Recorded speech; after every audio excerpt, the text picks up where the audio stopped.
Confiar en Dios no significa rendirse ni bajar los brazos ante la vida. No es una retirada, ni una excusa para no actuar, ni una forma elegante de escapar de la responsabilidad. Muchas veces confundimos la fe con la pasividad, como si confiar fuera quedarnos quietos esperando que todo se resuelva solo. Pero confiar es un movimiento interior mucho más profundo.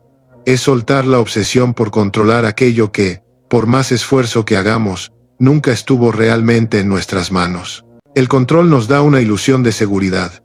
Pensamos que si planificamos cada detalle, si anticipamos cada riesgo, si tenemos una respuesta para todo, entonces nada nos sorprenderá. Pero la vida siempre encuentra una forma de desordenar nuestros planes. No por maldad, sino porque la vida es más grande que nuestras previsiones. Cuando intentamos controlarlo todo, nos colocamos en una lucha constante contra lo inevitable, y esa lucha nos agota. Confiar en Dios aparece entonces como un descanso, no porque desaparezcan los desafíos, sino porque dejamos de cargarlos solos. Soltar el control no es dejar de hacer lo que nos corresponde. Seguimos decidiendo, eligiendo, caminando. La diferencia está en el lugar desde donde lo hacemos. Ya no actuamos desde el miedo a equivocarnos, sino desde la aceptación de que equivocarse también forma parte del camino. Ya no vivimos tensos por el resultado, sino comprometidos con el proceso. Confiar es hacer lo mejor posible, y aceptar que el resultado final no depende solo de nosotros. Hay una trampa silenciosa en el control. Nos hace creer que todo lo bueno que ocurre es mérito nuestro, y todo lo malo es un fracaso personal. Esa carga es demasiado pesada para cualquier ser humano. Confiar en Dios rompe esa lógica. Nos recuerda que somos parte de algo más grande, que no estamos solos sosteniendo el mundo, que no todo éxito nos pertenece, ni todo error nos condena, y en esa comprensión, el alma empieza a aflojar. Soltar el control también implica aceptar la incertidumbre. No saber qué va a pasar, no tener garantías, no contar con un mapa exacto del futuro. Eso asusta, porque nos enseñaron a buscar certezas. Pero la fe no se construye sobre certezas, sino sobre confianza. Confiar es caminar sin ver todo el camino. Dar el paso aun cuando la niebla no se disipa. Sostener la esperanza incluso cuando las respuestas no llegan. No porque seamos ingenuos, sino porque entendemos que no todo necesita ser entendido para ser vivido. Muchas veces controlamos porque tenemos miedo de sufrir. Creemos que si soltamos, algo se va a romper, alguien se va a ir, algo va a salir mal. Pero el control no evita el dolor, solo posterga el aprendizaje. Confiar en Dios no elimina las pérdidas ni los cambios, pero nos permite atravesarlos con menos resistencia. Cuando dejamos de apretar, dejamos también de lastimarnos en el intento de sostener lo que ya no puede sostenerse. Hay una paz particular que nace cuando soltamos el control. No es euforia ni ausencia de problemas. Es una calma discreta, profunda, que no depende de que todo esté bien afuera. Es saber que, pase lo que pase, no estamos abandonados, que hay un sentido que no siempre comprendemos, pero que nos sostiene, que podemos descansar un poco de la vigilancia constante, de la necesidad de tener todo bajo control, de la exigencia de ser fuertes todo el tiempo. Confiar en Dios es un acto de humildad, es reconocer nuestros límites sin sentirnos menos por ellos, es aceptar que no somos omnipotentes, que no tenemos que serlo, que la vida no nos pidió cargar con todo. Y Inés y gesto de soltar, algo se ordena por dentro. La respiración se vuelve más lenta, el cuerpo menos tenso, la mente menos ruidosa, porque cuando dejamos de controlar, empezamos a confiar, y cuando confiamos empezamos a vivir desde un lugar más liviano, más humano, más verdadero. La paz no aparece de golpe ni llega como una recompensa después de haberlo hecho todo bien. Muchas veces comienza en un momento sencillo, casi imperceptible, cuando dejamos de sentirnos solos frente a la vida. La soledad más pesada no es la de no tener gente alrededor, sino la de creer que todo depende únicamente de nosotros, que nadie más sostiene, acompaña o comprende lo que llevamos por dentro. Esa idea, repetida en silencio, va construyendo una tensión constante, como si estuviéramos siempre a punto de fallar. Desde muy temprano aprendemos a valernos por nosotros mismos. Nos dicen que hay que ser fuertes, independientes, autosuficientes. Y sin darnos cuenta, convertimos esa enseñanza en una obligación interior. No pedir ayuda, no mostrar fragilidad, no admitir cansancio. Así, la vida se vuelve una prueba permanente, y el corazón un lugar donde no entra nadie más. En ese aislamiento interior, la paz no encuentra espacio para quedarse. Aceptar que no estamos solos no es una idea romántica ni una frase para repetir cuando todo va mal. Es una experiencia profunda que cambia la forma en que habitamos el mundo. Cuando comprendemos que hay una presencia que nos acompaña, que hay un sentido más amplio que nuestra mirada limitada, algo se afloja por dentro. Ya no somos el único sostén de nuestra historia. Ya no caminamos cargando todo el peso sobre los hombros. Muchas de nuestras inquietudes nacen del miedo a no poder con lo que viene. Tememos no estar a la altura, no tener la fuerza suficiente, no encontrar la salida, pero ese miedo crece cuando creemos que estamos solos frente a la dificultad. Cuando aceptamos que no lo estamos, que hay una compañía que no abandona, el problema no desaparece, pero deja de aplastarnos. La paz no surge porque todo se resuelve, sino porque dejamos de enfrentarlo en soledad.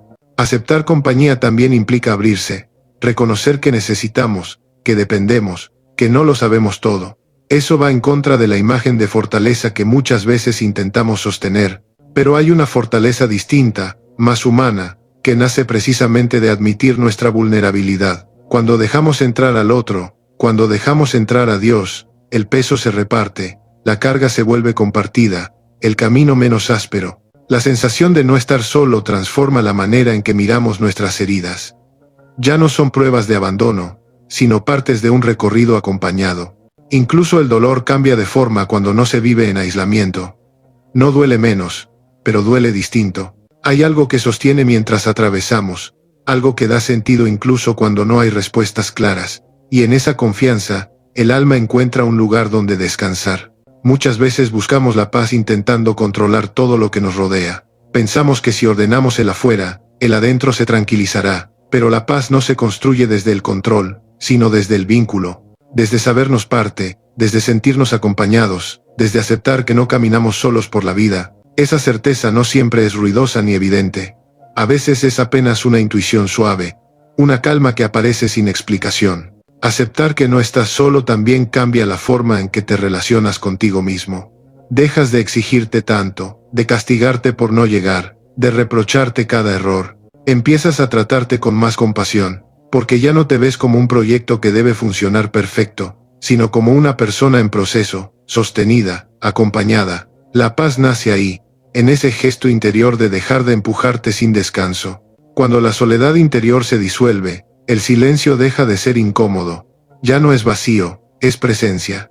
Ya no es abandono, es espacio, y en ese espacio, la vida se siente menos amenazante. Los problemas siguen, las dudas también, pero ya no ocupan todo. Hay algo más grande sosteniendo, algo que no exige explicaciones ni resultados, algo que acompaña incluso cuando no entendemos, incluso cuando nos equivocamos, incluso cuando tenemos. Descansar el alma no es escapar de la realidad ni negar lo que duele, no es cerrar los ojos para no ver ni anestesiarse para no sentir. Descansar el alma es cambiar el punto de vista desde el cual miramos la vida, es elevar un poco la mirada cuando todo parece pesado. No para que los problemas desaparezcan, sino para que dejen de ocuparlo todo. Cuando miramos solo desde el miedo, cada dificultad se vuelve una amenaza. Cuando miramos desde la confianza, la misma dificultad se convierte en un tramo del camino. La confianza no promete resultados perfectos, no garantiza que las cosas salgan como esperamos, ni que el dolor no aparezca. Lo que ofrece es un lugar interior desde el cual atravesar lo que llega sin rompernos por dentro. Mirar la vida desde la confianza es aceptar que no entendemos todo, que no controlamos todo, y que aún así podemos seguir caminando. Es una forma de mirar que no exige explicaciones inmediatas, ni finales felices para sentirse en paz. Muchas veces creemos que descansar es detenerse, apagarlo todo, huir por un rato, pero el descanso del alma no depende de lo que hacemos afuera, sino de cómo nos posicionamos por dentro. Hay personas que están en movimiento constante, y sin embargo, descansan, y hay otras que están quietas y viven agotadas. El cansancio del alma nace de la lucha permanente contra lo que es, de la resistencia a aceptar lo que no podemos cambiar, de la exigencia de que la vida se adapte a nuestras expectativas. Cuando miramos desde la confianza, esa lucha se suaviza, no porque nos volvamos indiferentes, sino porque dejamos de empujar el río para que corra más rápido. Empezamos a acompañar el ritmo de la vida, con sus pausas, sus giros inesperados, sus silencios. Descansar el alma es permitir que las cosas sean como son mientras hacemos lo que está a nuestro alcance, sin cargar con lo que no nos corresponde. La confianza cambia la relación con el tiempo. el pasado deja de ser una carga constante y el futuro una amenaza permanente. El presente recupera su lugar, y en ese presente, aunque no todo esté resuelto, hay espacio para respirar. Hay momentos pequeños que antes pasaban desapercibidos, una conversación, un gesto, un instante de calma. Mirar desde la confianza es volver a habitar esos momentos sin prisa, sin ansiedad, sin la sensación de que siempre falta algo. Descansar el alma también implica dejar de pelearnos con nosotros mismos. Cuando miramos la vida desde la exigencia, nos juzgamos con dureza, nos reprochamos errores, nos comparamos, nos empujamos más allá de nuestros límites. La confianza introduce una mirada más amable. Reconoce el esfuerzo, acepta la fragilidad, permite el error sin convertirlo en condena. Desde ahí, el alma encuentra alivio. Hay una sabiduría silenciosa en la confianza. No necesita argumentos complejos ni respuestas inmediatas. Se manifiesta como una certeza tranquila de que, aún en medio del desorden, hay un sentido que se va revelando paso a paso. Mirar desde la confianza no elimina las preguntas, pero nos permite convivir con ellas sin desesperación. Nos enseña que no todo debe resolverse hoy, para que podamos estar en paz hoy. Cuando descansamos el alma, el cuerpo también responde. La respiración se vuelve más profunda, los pensamientos menos insistentes, el corazón menos apurado. No porque la vida se haya vuelto fácil, sino porque dejamos de cargarla como una batalla constante. La confianza no quita peso a los hechos, pero aligera la forma en que los llevamos. Mirar la vida desde la confianza es un aprendizaje continuo, no se logra de una vez y para siempre. Hay días en que lo conseguimos, y otros en que volvemos al miedo, pero cada vez que elegimos confiar, aunque sea por un momento, el alma recuerda cómo descansar, y ese recuerdo se queda, como una huella suave, esperando que volvamos a mirar desde ahí, cuando el ruido regrese, cuando la duda aparezca, cuando el camino se vuelva incierto. Los animales como símbolos del alma aparecen cuando las palabras ya no alcanzan para explicar lo que sentimos. Desde tiempos antiguos, el ser humano ha proyectado en ellos aquello que no sabía nombrar: el miedo, la fuerza, la paciencia, la libertad. No porque los animales tengan respuestas mágicas, sino porque su sola presencia despierta algo interno que estaba dormido. Al mirarlos, no pensamos, recordamos. Algo profundo se activa, como si una parte de nosotros entendiera sin necesidad de traducir. Cada animal encarna una energía particular. El ave no solo vuela, también nos habla del deseo de elevarnos por encima de lo cotidiano. El lobo no es solo soledad, es fidelidad a la propia naturaleza. El caballo no representa únicamente un movimiento, sino la potencia contenida, que sabe cuándo avanzar y cuándo detenerse. Estos símbolos no funcionan igual para todos, porque el alma no habla un idioma universal, sino uno íntimo, construido a partir de experiencias, heridas, búsquedas y silencios personales. Cuando un animal aparece de forma insistente en nuestra vida, en sueños, encuentros inesperados, imágenes que se repiten, no viene a decirnos algo nuevo, sino a recordarnos algo olvidado, tal vez una parte nuestra que fue silenciada, una cualidad que dejamos de escuchar por adaptarnos, por sobrevivir, por encajar. El animal no juzga ni explica, simplemente es, y en ese ser auténtico nos refleja lo que también podríamos ser si nos atreviéramos a habitar nuestra esencia sin disfraces. El alma no se expresa en conceptos, se manifiesta en símbolos. Por eso los animales resultan tan poderosos. No discuten con la mente, dialogan directamente con lo interno. No nos piden que entendamos, nos invitan a sentir. Y sentir, en un mundo que privilegia la razón, se vuelve un acto casi revolucionario. Reconocer un símbolo es permitir que algo nos atraviese sin controlarlo. Aceptar que no todo necesita lógica para tener sentido. Hay animales que llegan cuando necesitamos coraje, otros cuando hace falta ternura, otros cuando el aprendizaje pasa por la espera. No llegan para guiarnos como maestros externos, sino para activar un conocimiento interno que ya estaba ahí. El alma no aprende, recuerda, y los símbolos funcionan como llaves que abren puertas que nunca estuvieron cerradas, solo olvidadas. Observar a un animal, sin prisa, sin expectativa, es una forma de meditación. Su manera de moverse, de estar presente, de responder al entorno, nos muestra una coherencia que muchas veces hemos perdido. No se preguntan quién deberían ser, simplemente son lo que son. En ese espejo silencioso, el alma reconoce su anhelo más profundo. Vivir con verdad, sin fragmentarse, sin traicionarse. Cuando entendemos a los animales como símbolos, dejamos de verlo como simples coincidencias y empezamos a integrarlos como mensajes internos. No se trata de creer que todo tiene un significado oculto, sino de aceptar que hay capas de la realidad que se comunican de manera sutil. El alma no grita. Su lenguaje es simbólico, delicado, persistente. Y los animales, con su presencia simple y honesta, se convierten en mensajeros de ese mundo interior que espera ser escuchado, no desde la mente, sino desde ese lugar profundo donde la intuición reconoce la verdad sin necesidad de pruebas, sin necesidad de explicaciones finales, sin necesidad de cerrar el significado porque el símbolo sigue, vivo, moviéndose, transformándose, acompañándonos en silencio. Mientras el alma continúa hablando a través de imágenes que no buscan ser entendidas del todo, sino sentidas en lo más hondo. La presencia invisible, impacto real, nos recuerda que no todo lo que transforma se puede ver. Vivimos en una cultura que confía casi exclusivamente en lo tangible, en lo que se puede medir, tocar o demostrar. Y sin embargo, las experiencias más decisivas de nuestra vida suelen ser invisibles. Un pensamiento que cambia de rumbo, una intuición que nos detiene a tiempo, una calma inesperada en medio del caos. Nada de eso deja huellas físicas, pero todo deja consecuencias profundas.